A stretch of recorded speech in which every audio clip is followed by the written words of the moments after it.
19 तारीख की मुरली है। ज्ञान के सागर, आनंद के सागर शिव परमात्मा कहते हैं, मीठे बच्चे, शिव बाबा इस समय तुम्हारे सामने हाजिर नाजिर है। तुम्हें पहले यह निश्चय चाहिए कि हमको पढ़ाने वाला स्वयं शिव बाबा है, कोई देहदारी नहीं। प्रश्न है, बाप से कौन सा प्रश्न पूछना भी जैसे बाप की इंसल्ट है। उत्तर है, बच्चे बाप से पूछते, बाबा आपकी इस तन में पदरामनी कब तक है, वह विनाश कब होगा। बाबा कहते हैं, यह जैसे तुम मेरी इंसल्ट करते हो। मेहमान से पूछना कि आप कितना दिन रहेंगे, यह तो इंसल्ट हुई ना। कहेंगे क्या मैं तुम्हारे लिए बोझ हूं। देखो, शिव बाबा को पूछते बच्चे कि विनाश कब होगा, तो बाबा कहते हैं, संगम युग पर मैं आया हूं। तो बाबा के साथ नहीं रहना क्या आपको पसंद नहीं है क्या। शिव बाबा तो जब तक यहाँ है तब तक तुम बच्चे खुश हो ना, इसीलिए ऐसे प्रश्न बाप से नहीं पूछने चाहिए। ओम शांति। बाप बैठकर ब्रह्मा द्वारा अपने बच्चों को, ब्रह्म कुमार कुमारी को समझाते हैं। कितना अच्छे से बाबा कहते हैं कि बाप बैठ ब्रह्मा द्वारा अपने बच्चों को, ब्रह्म कुमार कुमारियों को बैठ समझाते हैं। ब्रह्म कुमार कुमारियां भी समझते हैं कि निराकार बाप ब्रह्मा द्वारा हमको समझाते हैं। बाप तो है निराकार, किसी को साक्षात्कार भी कराएगा तो ब्रह्मा का शरीर ही सामने करूंगा ना। अगर खुद का साक्षात्कार कराए तो कोई समझे ही नहीं। बाबा तो जैसे बिंदी है, तार मिसल है। तो बाबा कहते हैं, आत्मा भी स्टार है तो परमात्मा भी स्टार है, तो ये बुद्धि से समझा जाता है। कहते हैं, बच्चों मैं इस साधारण मनुष्य तन का आधार लेता हूं। ब्रह्मा तो नामी ग्रामी है ना।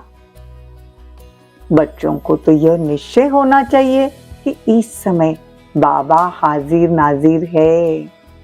देखो, पूरा सार इस पे टिका हुआ है।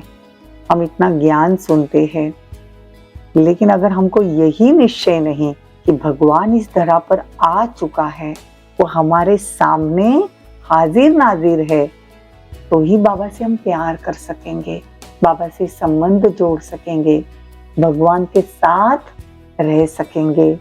बुद्धि कहती है बाबा इसमें प्रवेश है, मतलब ब्रह्मा बाबा में जो बैठ नॉलेज देते हैं हमको।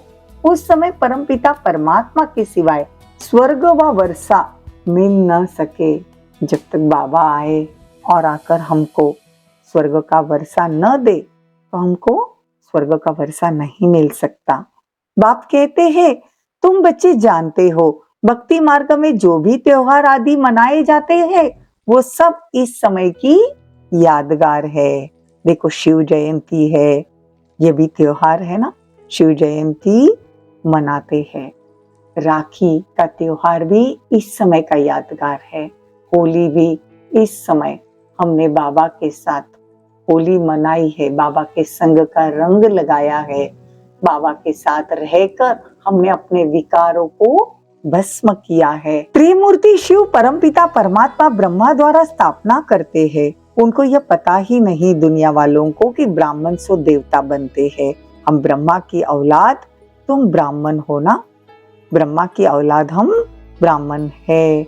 सब धर्मों वाले उन्हों को समझ में आता है कि हमारा ग्रेट ग्रेट ग्रैंडफादर ब्रह्मा है, जिसको हम आदम बीबी अथवा आदि देव आदि देवी कहते हैं। वह भी शिव बाबा की रचना है। बाबा ने रचना कैसी रची? एडॉप्ट किया पहले ब्रह्मा बाबा को। यह है पहले नंबर की बात। अल्फ के बाद फिर बे। इन बातों को जो अच्छी रीति समझते हैं वो उच्च पद पाते हैं। अल्फ मतलब अल्लाह, मतलब शिव बाबा, और बे मतलब बादशाही, सतयुग की बादशाही। जो इन बातों को अच्छी रीति समझते हैं, बाबा कहते वो उच्च पद पाते हैं। कल्प पहले भी जब आग लगी थी तब सब जगह थे। वह सीन फिर होगी, होना ही जरूर है। दूसरे धर्म वाले इन बातों को नहीं जानते। सतयुग में तो इतने मनुष्य आ न सके, वहां तो बहुत थोड़े मनुष्य होते हैं। 9 लाख संख्या होती है स्टार्टिंग में, सतयुग में सिर्फ 9 लाख जो सूर्यवंशी घराने में राज्य करेंगे। सब ड्रामा के बंधन में बंधायमान है। बाप खुद कहते हैं मैं भी ड्रामा के बंधन में बांधा हुआ हूँ। बाबा खुद ड्रामा प्लान अनुसार कलयुग के अंत में आते हैं। बाबा कहते मैं भी ड्रामा के पट्टे पे चलता हूँ, तो आप बच्चों को भी चलना है। कोई बात का अगर मैं रिस्पॉन्ड नहीं देता हूँ तो समझना चाहिए ड्रामा में नहीं है, और कोई बात का रिस्पॉन्ड ड्रामा में होगा तो बताऊंगा। ड्रामा का सारा राज अभी थोड़ी ही बताऊंगा, मेरे में भी पार्ट नूंदा हुआ है। जैसे इमर्ज होता जाएगा मैं समझाता जाऊंगा। सब कुछ ड्रामा अनुसार चलता है, उसमें फर्क नहीं पड़ सकता। ड्रामा में नहीं होता तो रिस्पॉन्ड भी नहीं करूंगा। ऐसे नहीं कि अभी बता दूं। इतने वर्ष पड़े हैं ना। देखो जब बाबा ब्रह्मा के तन में आए ना तो काफी दिन तक तो ये भी पता नहीं चला कि ब्रह्मा के तन में बाबा आए हुए हैं। फिर बाद में समझ में आया। आते ही तुरंत ज्ञान नहीं दिया। पहले बाबा ने कहा मैं अंगूठे मिसल हूँ, फिर कहा ज्योतिर्बिंदु हूँ। तो बाबा कहते धीमे धीमे पार्ट इमर्ज होता गया। अभी देखो पूरा ज्ञान खुल गया है। तो बाबा कहते अभी मैं ड्रामा अनुसार सब बताता हूँ। यह अनादि ड्रामा शूट हुआ पड़ा है।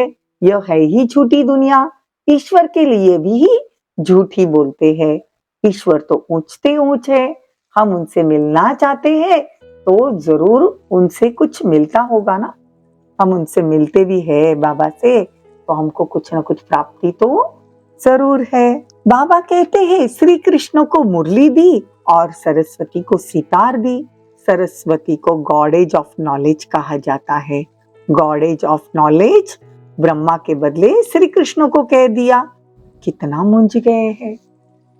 देखो मम्मा संगम युग पर इतना नॉलेज धारण करती है कि पहले दिन जब बाबा ने उनको कहा कि बच्चे तुम लक्ष्मी बनने वाली हो, उसी दिन से उसके लक्षण लक्ष्मी जैसे हो गए।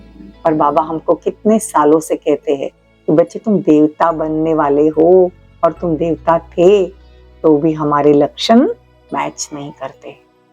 मम्मा को तो उसी दिन से, मम्मा तो मुरली भी पूरी की पूरी ऐसे कैसे रिपीट करती थी।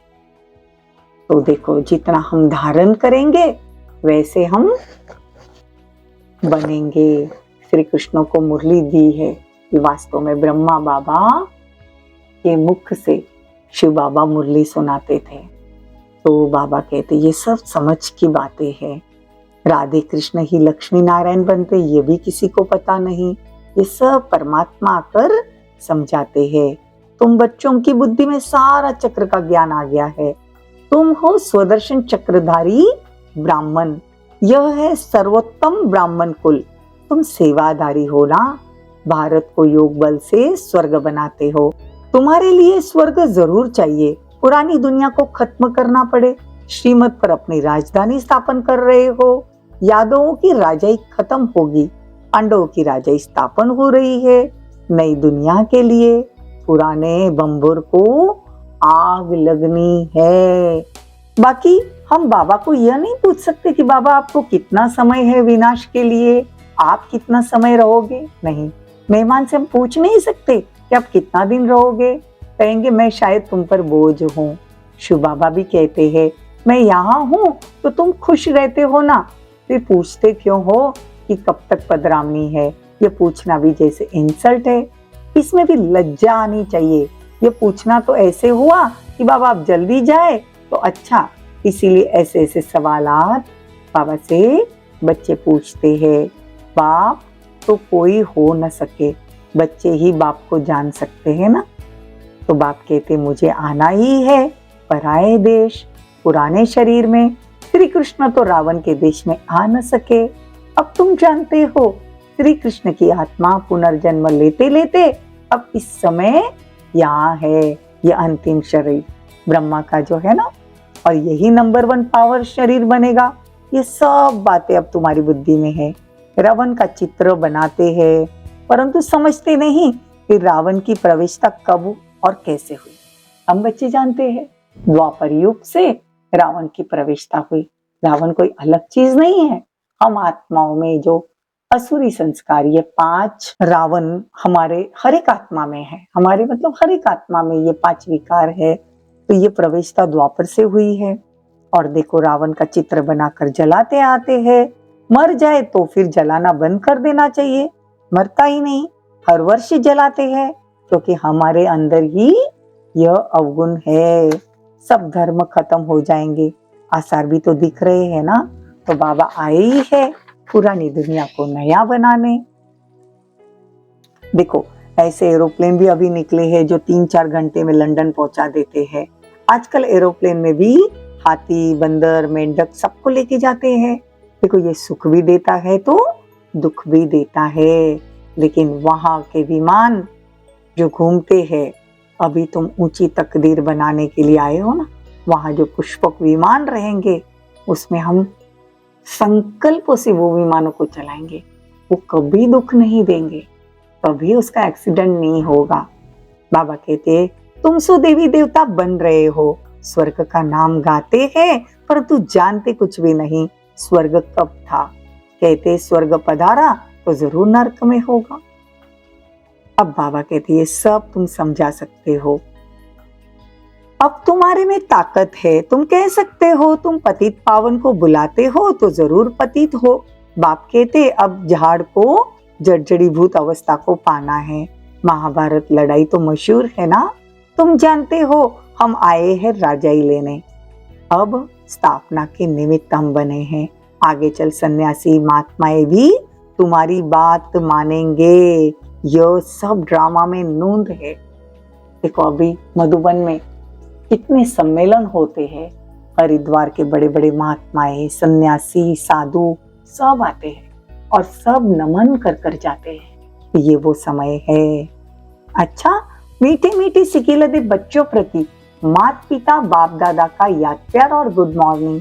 रूहानी बाप की रूहानी बच्चों को नमस्ते।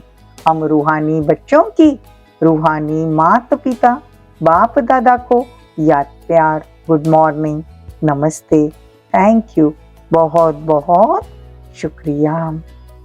धारणा के लिए मुख्य सार, गुप्त रूप में योग बल से भारत को स्वर्ग बनाने की सेवा करनी है, रूहानी सेवादारी बनना है। हमारा सर्वोत्तम ब्राह्मण कुल है, हम स्वदर्शन चक्रधारी है, इस नशे में रहना है, किसी भी बात में संशय नहीं उठाना।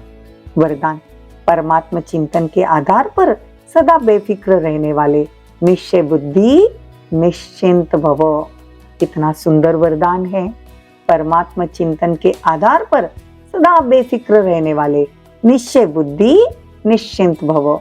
दुनिया वालों को हर कदम में चिंता है और आप बच्चों के हर संकल्प में परमात्मा चिंतन है, इसीलिए बेफिक्र हो ना।